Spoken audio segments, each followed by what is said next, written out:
피부과에서 호객행위를 당할까봐 걱정되신다고요? 자, 피부과에서 호갱이 되지 않기 위해 알아둬야 하는 사실을 지금부터 공개합니다.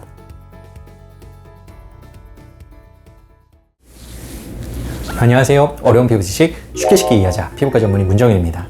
미용 목적, 피부 노화 개선 목적으로 피부과를 방문할 때 경제적 부담을 느끼시는 경우가 상당히 많죠. 그러다 보니 혹시라도 피부과에서 호객행위를 당하지는 않을지, 괜히 비싼 비용을 지출하고 불필요한 시술을 받게 되지는 않을지 걱정이 들기도 합니다. 특히 의료 분야는 의사라는 전문가와 환자라는 비전문가 사이에 이 정보의 비대칭성이 워낙 크기 때문에 광고나 소문만 믿고 방문했다가는 낭패를 보기가 쉬운데요. 자, 어떻게 하면 합리적이고 현명한 소비자가 돼서 피부과에서 투자한 비용 대비 더 나은 결과를 얻을 수 있을까요? 오늘은 피부과에서 호객행위 당하지 않는 비결, 자, 피부과에서 가장 합리적이고 현명한 소비자가 되는 방법에 대해서 한번 알려드리려고 하는데요. 자, 평소에 피부과에서 어떤 시술을 어떻게 어디서 받을지 고민이셨던 분들은 반드시 영상 끝까지 시청 부탁드리도록 하겠습니다. 자, 그럼 준비되셨나요? 가시죠! 자, 피부과에 가기 전에 미리 예산 범위를 어느 정도 설정하고 방문하면 불필요한 지출을 줄이고 합리적인 소비를 하는데 도움을 받을 수 있는데요.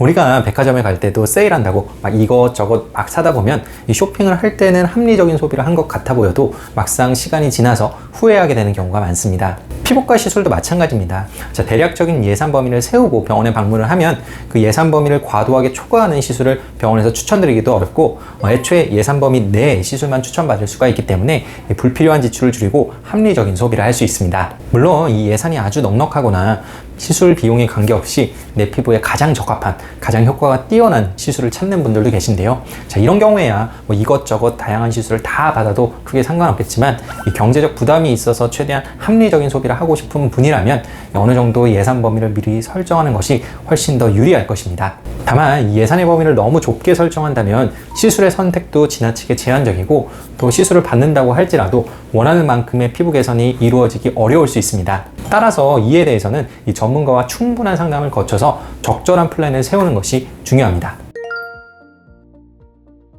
관심 있는 시술을 딱 한 가지만 정해놓고 그 시술을 받기 위해서 피부과에 내원하시는 경우가 있는데요. 자, 이것은 현명한 선택은 아닙니다. 자, 한 가지만 받겠다는데 뭐가 문제냐, 다른 지출을 하지 않기 때문에 더 좋은 것 아니냐 라고 반문하실 수 있겠지만 사실은 그렇지 않습니다.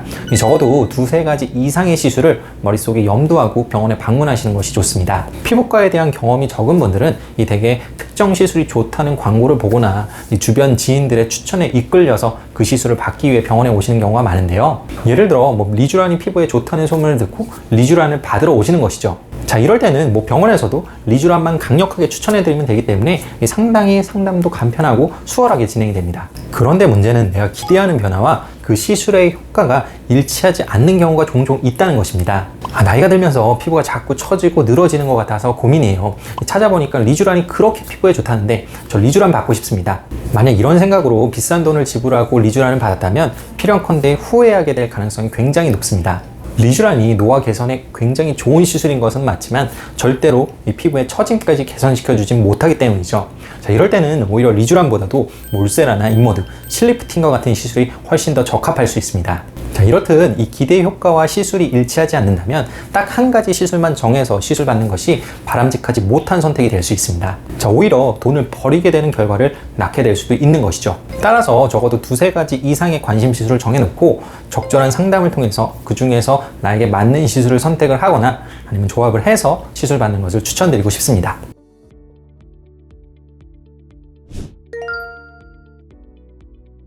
자, 아무 생각 없이 피부과에 방문하는 것보다는 내가 해결하고 싶은 문제를 확실하게 정해서 병원에 방문하시는 것이 더 좋습니다.